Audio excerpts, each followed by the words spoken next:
লোকে বলে তাল কানা, কিন্তু এই কানা তালের একটি অজানা বৈশিষ্ট্য আপনাদের সামনে আমি তুলে ধরব।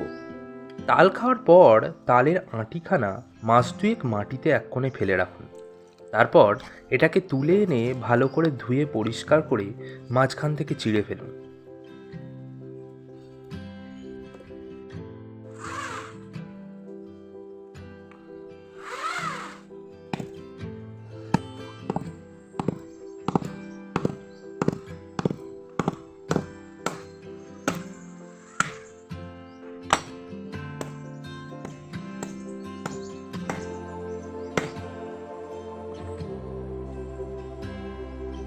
বেরিয়ে আসবে খুব সুস্বাদু এক মিষ্টি শাঁস।